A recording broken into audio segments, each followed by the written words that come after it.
बस एक सटीक और सीधा सवाल, आपने क्या उन्हें मारा था या नहीं? नहीं मैडम जी, मारा नहीं है। साइड में काम चालू हो रहा था, अभी भी नाली का काम अधूरा पड़ा है। ये इंजीनियर सर के साथ में इनकी दो बात हो रही थी। ये जगहों पे आए, इन्होंने बोल दिया काम सही नहीं हो रहा है, गुणवत्ता काम को आप बंद करिए। मैंने बोली आप कब सुधरोगे आप?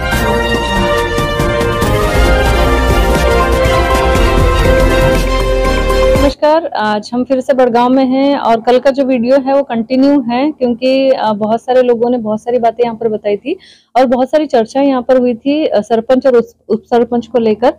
और तो आइए आज हम जानते हैं जो भी सरपंच पर जो आरोप और प्रत्यारोप यहाँ पर लगे हैं वो अपने सफाई में क्या कहना चाहते हैं, वो उसमें कितनी सत्यता है। और ये जो ग्रामीण वासी जो इन पर जो आरोप लगा रहे हैं, है ना, क्योंकि चलो कोई एक अगर आरोप लगाता है तो समझ में आता है, यहाँ पर लगभग 50 से 60 की संख्या में हैं जो पंचायत को घेरे हुए हैं और उन लोगों का जो कहना है उसके हिसाब से तो कहीं ना कहीं कुछ समझ में नहीं आ रहा है। तो आइए हम जानते हैं जिन पर आरोप लगा है वो क्या कहती हैं, है ना। तो मैडम जी नमस्ते जी, आपका परिचय? जी मेरा परिचय है, मैं श्रीमती कृष्णा परशुराम गुरवेले, अभी वर्तमान सरपंच।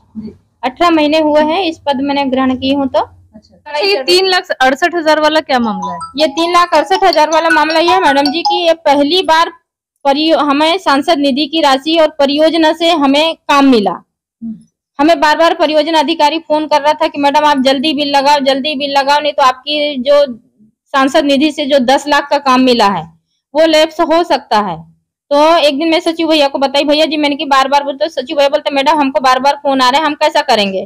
तो हमें बताया गया कि कम से कम आप लोग 6 लाख का बिल बनवा के लाइए। अच्छा, तो फिर हमने बोले सर जी हम लोग मेरे हस्बैंड और रोजगार सहायक सचिव और मैं सरपंच, हम चारों लोग परियोजना अधिकारी के पास। फिर उसमें आपने उस उप सरपंच को शामिल क्यों नहीं किया? मैडम जी आने ही नहीं चाहता हमारे बीच में। आपने बुलाया नहीं होगा? नहीं, तो मैं इसमें बुलाने की क्या बात है मैडम जी? वो तो जब बैठ के यहाँ जब बात होती है, प्रस्ताव पारित होती है, तो उप सरपंच की भी वहाँ साइन रहती है, पूरे पंचों के भी साइन रहते हैं, तो ये सारी जानकारी तो बैठक में ही हो जाती है। अच्छा, नहीं तो जब आपने ऑलरेडी अपने हस्बैंड को, रोजगार सहायक को और जो बाकी सबको जब बोला, तो क्या आपने एक बार भी उनको ये नहीं बोला कि नहीं ऐसी ऐसी बात है, चलो आप भी हमारे साथ? नहीं मैडम जी, मेरी उससे बहुत दिनों से बात नहीं हो रही, करीब करीब 1 साल हो गया। अच्छा, उन्होंने बोल दिया मुझे कि हमको तुमसे बात ही नहीं करनी। आपकी तरफ से उनको इस संबंध में जानकारी नहीं गई? नहीं, मैं जानकारी नहीं दी हूँ मैडम जी, मैं झूठ नहीं बोलती, मैंने जानकारी नहीं दी। चलिए, अब उस दिन जो घटना हुई है ना, कि उन्होंने आप पर आरोप लगाया कि आपने चप्पलों से उनको मारा है, तो ये कहाँ तक सच्चाई है इसमें? मैडम जी देखिए, कथनी और करनी में बहुत अंतर होता है। जो कभी कभी जो देखा जाता है वो भी कभी कभी सत्य नहीं होता। अच्छा। गांव में जो अफवाहें चल रही हैं, गांव में जो विरोध कर रहे हैं, ये तो ऐसा है कुछ थोड़ा बहुत चुनाव को लेकर के, रंजिश को भी लेकर के चल रहा है वाद विवाद। और जो अभी 7 से 8 परिवार के लोग जो यहाँ मंच में बैठ के हंगामा कर रहे हैं, इन लोगों ने मेरे साथ में चुनाव लड़ा है, तो अब इसमें मेरी तो कहीं से कहीं तक गलती नहीं है। अच्छा, बस एक सटीक और सीधा सवाल, आपने क्या उन्हें मारा था या नहीं? नहीं मैडम जी, मारा नहीं है। साइड में काम चालू हो रहा था, अभी भी नाली का काम अधूरा पड़ा है। ये इंजीनियर सर के साथ में इनकी दो बात हो रही थी। ये जगहों पे आए, इन्होंने बोल दिया काम सही नहीं हो रहा है, गुणवत्ता काम को आप बंद करिए। मैंने बोली आप कब सुधरोगे? आप हमेशा काम को बंद करवाते, अगर काम गलत है तो तुम मेरे बेटे जैसे हो, इस काम को आप कर लो। उन्होंने फिर मेरे पति ने बोले देखो भैया वो महिला उसको नहीं समझती, तो आप कर लो। इनको बोले आप तो चुप ही रहो, तो ये थोड़ी साइड में हो गए। फिर इंजीनियर सर के साथ में इनकी दो बात चल रही थी। उस बीच में जाकर मैंने बोल दी इंजीनियर सर आपको कल से आने की जरूरत नहीं है। मेरे साथ में मेरे 2 मिस्त्री, एक पंच, एक मेड भी थी मेरे साथ में और 4-5 मजदूर भी काम कर रहे थे। उसी बीच में हमारी दोनों की बातचीत चली मैडम जी, बात बात पर झगड़ा हुआ। उन्होंने एकदम से मुझे बोल दिया कि तुम क्या बताओगी, तू क्या बताएगी? तो मैंने बोली को तुमको अधिकार किसने दिया? अब दोबारा गंदी भाषा बोलेगा तो मैं तुमको उठा के चप्पल से मार दूंगी।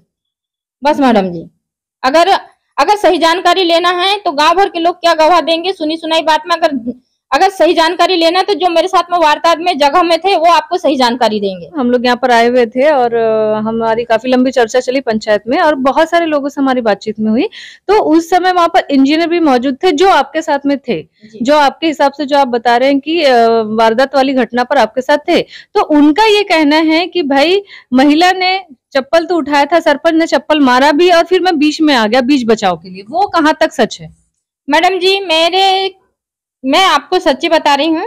मैंने उनको एक ही बात बोला, अगर आज के बाद आप अपशब्द बोलोगे तो मैं आपको चप्पल से मारूंगी, लेकिन मैंने उन्हें चप्पल से नहीं मारा। लेकिन उन्होंने सीधा सीधा बोला है कि मैडम आपने चप्पल से उन्हें मारा, तब वो जाकर वो बीच बचाव में आए हैं, है ना। और ये उन्होंने एकदम स्पष्ट किया है, एकदम स्पष्ट। नहीं ना मैडम, या तो फिर आप यहाँ पर झूठ बोल रहे हो या तो फिर वो वहां पर झूठ बोल रहे जी बिल्कुल सत्य। अब मेरे साथ में जो मिस्त्री मेरे बाजू में ही खड़े थे, मैं तो दूर खड़ी थी जी, दूर खड़ी थी। मैं चप्पल से मारूंगी भी तो क्या वो मेरे पास में नजदीक में खड़े थोड़ी कि ना थे। अच्छा। वो मैंने बोली आप बेटा आप गलत शब्द बोलोगे तो मैं चप्पल से मार दूंगी। तो मैडम बोलते हैं आप क्या कर रहे हैं, तो मैं वो चप्पल को लेके पीछे हट गई और फिर ऐसी फिसली तो मेरे पैर में मोर्च भी आया। अभी आपके यहाँ समन्वय अधिकारी बैठे हुए हैं, है ना। कल हमें 2 अधिकारियों से हमारी मुलाकात हुई जो कि जनपद से आए हुए थे और वो वहां पे जांच पड़ताल कर रहे हैं, कुछ कागजी कार्रवाई वहां पर कर रहे थे। तो उन्होंने कहा कि हम लोग पिछले जो 5 साल से जब से आप पदस्थ हैं, है ना, तो जो 5 साल का जो रिकॉर्ड है वो हम लोग निकाल रहे हैं, है ना। तो ये किस बात की छानबीन यहाँ उनके द्वारा की जा रही है?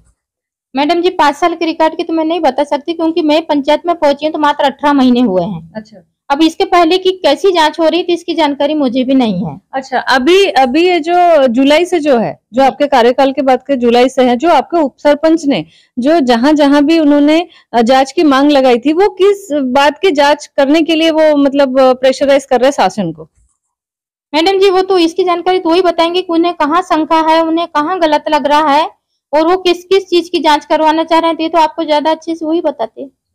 तो बहन जी मुझे आप एक बात बताइए, अभी जो उप सरपंच साहब ने जो आरोप लगाया है ना, कि भाई यहाँ पर जो भी निर्माण कार्य हो रहे हैं, ठीक है, निर्माण कार्य में उच्च गुणवत्ता वाला जो प्रोडक्ट है वो आप यूज नहीं कर रहे हैं, है ना, पहली चीज। दूसरी चीज ये है कि आप लोग उनको सम्मिलित नहीं करते हो किसी भी चीज में, कि मतलब भाई कि अगर कोई कार्य हो रहा है तो उस समय सम्मिलित मतलब उनका भी साथ नहीं होता है। तो ये कहाँ तक सच है? मैडम जी जैसे अभी आप ही के कहे अनुसार मैं आपको जवाब दे रही हूँ, आपके प्रश्न का उत्तर दे रही हूँ मैं, कि हमें सम्मिलित नहीं किया जाता। आज हम पंचायत बाड़ी के लोग जितने भी हैं, हम लोग पंचायत में बैठते हैं, आज पूरे पंचायत के हम सारे सदस्य हैं। ऐसा नहीं कि आज मैं सरपंच बनी हूँ तो मेरे अकेले से ही सब पंचायत चल रही है। उप सरपंच, पंच, सचिव, रोजगार सहायक के माध्यम से ही हमारी पंचायत बाड़ी चलती है।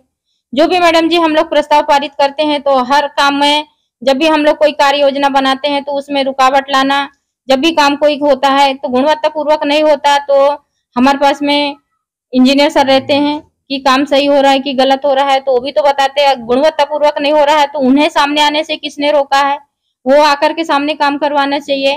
काम होने देते हैं या काम होने की रास्ता देखते हैं। जब भी कहीं भी किसी भी वक्त जब भी काम चालू होते हैं, हमारे यहाँ सर्व शिक्षा अभियान का काम चालू हुआ वहां रुकावटें पैदा किए, और फिर सीसी नाली का काम चालू हुआ वहां रुकावट पैदा किए, अभी राम मंदिर के सामने काम चालू हो रहा वहां पर रुकावट पैदा किए। तो किस प्रकार की रुकावट कर रहे हैं और क्यों कर रहे हैं? उनका कहना है कि आपको काम करवाते नहीं आता, आप जो भी जिसको भी काम देते हैं उनको भी काम करना नहीं आता। अच्छा। तो मैं उनको बोल रही हूँ कि भैया काम करना किसी को नहीं आता तो इस काम को आप कर लो। तो नहीं, हमें करना भी नहीं है। और रही बात सम्मिलित करने की, तो उन्हें किसने रोका है? अच्छा, नहीं तो उनका तो कहना है कि मतलब जैसे बार बार मतलब बहुत सारी ऐसी चीजें, अगर मान लीजिए बार बार अगर आपके कार्य में अगर बाधा आ रहे तो कहीं ना कहीं कोई ना कोई तो ऐसी बात है या कोई ना कोई तो ऐसी अड़चन होगी जब वो व्यक्ति ऐसा अगर बोल रहा है। चूंकि वो आपके उप सरपंच है, मतलब अगर आप अब्सेंट है पंचायत में तो उनकी पूरी जिम्मेदारी बनती है पंचायत को संभालने की, जी, है ना। लेकिन मैडम जी वो तो जिम्मेदारी ना समझते, वो तो अपनी पंचायत की खुद ही बदनामी करते हैं ना मैडम जी। अच्छा। अभी वो ये चाहते हैं, सर्व शिक्षा अभियान के समय में उनको तो मैंने पूरी जिम्मेदारी दे चुकी थी। 1 महीना तक की स्कूल का उनका पेमेंट भी गया है, उनका मिक्सचर मशीन भी वहां पर थी, वो आकर के लोहा भी बंधवाए हैं। और यहाँ तक कि पहला पेमेंट जब हमारा 2.5 लाख का बिल भुगतान हुआ था तो करीब करीब 3 महीना बाद हमें मटेरियल मिला। वहां से उन्होंने सब जानकारी छोड़ दी है कि उप सरपंच ने 1 लाख रुपए ला लिए। तो भी मैं केस करने जा रही थी मैडम जी, तो हमारी पंचायत के बीच में बैठ करके समझौता हुआ, बोले ये चलते रहता है मैडम, आप एक बार माफ कर दो इन्हें। तो जब मैंने उनको बोली बेटा जब सील साइन मेरी फंस रही और 1 लाख रुपए ला करके तुमने इस टाइप से करे हो, भ्रष्टाचार किए हो, तो 1 लाख रुपए की खानगी तो मेरे ऊपर में आएगी।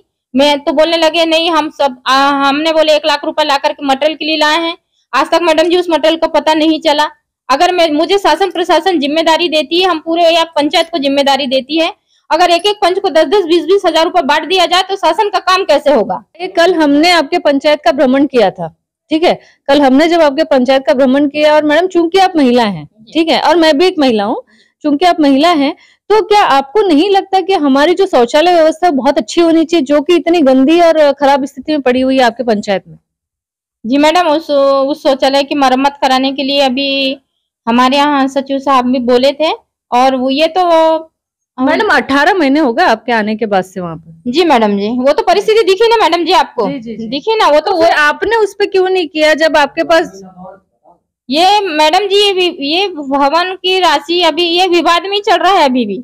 अभी उसकी जो राशि, ये हमारे यहाँ सचिव बोल रहे थे कि अभी जब तक राशि नहीं डलेगी तो हम शौचालय का काम नहीं करवाएंगे। चलिए ठीक है मैडम, ऑलरेडी वहां पर शौचालय बना है, टाइल्स वहां पर लगी है ना, वहां के दरवाजे टूटे हुए हैं, वहां पे इतनी गंदगी पड़ी हुई है। आप महिला हैं, है ना, आप महिला होने के नाते उसको थोड़ा सा दुरुस्त तो करवा सकते थे, या थोड़ा वहां पर थोड़ा सा सिस्टमेटिक जो दरवाजा टूटा है उसको रिपेयर तो करवा सकते थे, वो जो पीछे में गडर जो खुला हुआ है उसको बंद तो करवा सकते थे। इतने कार्य के लिए कितना पैसा लग रहा था? मैडम जी, ये अभी जो पंचायत में हम लोग बैठ रहे हैं जी, ये नवीनी पंचायत है। ये अभी मेरे जाने के पहले मात्र 2 साल हुआ था, उसका कार्यरत चालू है। अभी उसकी राशि आना बाकी है, तो हमारे यहाँ सचिव साहब बोले कि जैसी राशि आएगी तो हम सारा काम को करवा लेंगे। जो आपके सहायक सचिव हैं, आप हैं, आपके पूरे जो पंचायत के जो मेंबर्स हैं, ये लोग फिर अपने प्रसाधन के लिए कहाँ पर जाते हैं? मैडम जी, मैं आप सटीक सा जवाब दे रही हूँ। मैं जिस दिन से गई हूँ पंचायत में, तो मुझे तो लगता ही नहीं कि मैं पंचायत में हूँ कि नहीं हूँ। अच्छा। क्योंकि मैं गई हूँ पंचायत में तब तक कि हमारे यहाँ आंगनवाड़ी आज भी नहीं बनी है। अच्छा। आंगनवाड़ी की व्यवस्था मेरे सरपंच कक्ष में हो रही है। इन बातों को लेकर मैं बहुत बार बोली कि मेरा कक्ष को खाली करा दिया जाए ताकि मैं यहाँ के बैठ सकूं। वहाँ मुझे बैठने के लिए व्यवस्था नहीं है, वही रोजगार सहायक के रूम में बैठती थी अभी तक। चलिए, ये तो थी सरपंच से बात, और ये था चप्पल कांड। तो यहाँ पर अपन देखते हैं कि आगे और क्या होता है, और भी कौन लोग मिलते हैं हमें जो इसके बारे में और अच्छी जानकारी दे सकते हैं, क्योंकि किसी भी एक पक्ष से निर्णय नहीं लिया जा सकता। दोनों ही पक्षों से बातचीत के बाद में ही बहुत सारी चीजें समझ में आती है। तो यहाँ पर भी हमें बहुत सारी चीजें समझ में आई सरपंच महोदया के द्वारा, और भी ऐसी बहुत सारी चीजें, बहुत सारी परतें हैं जो यहाँ पर खुलेगी। और अभी तो जांच चल ही रहा है, शायद ये जांच हो सकता है सप्ताह भर चले, 8 दिन चले, 15 दिन चले, वो तो अब अधिकारियों पर डिपेंड करता है कि कितने स्लो मोशन में या कितने फास्ट तरीके से यहाँ पर करते हैं। तो ये थी सरपंच से एक छोटी सी मुलाकात।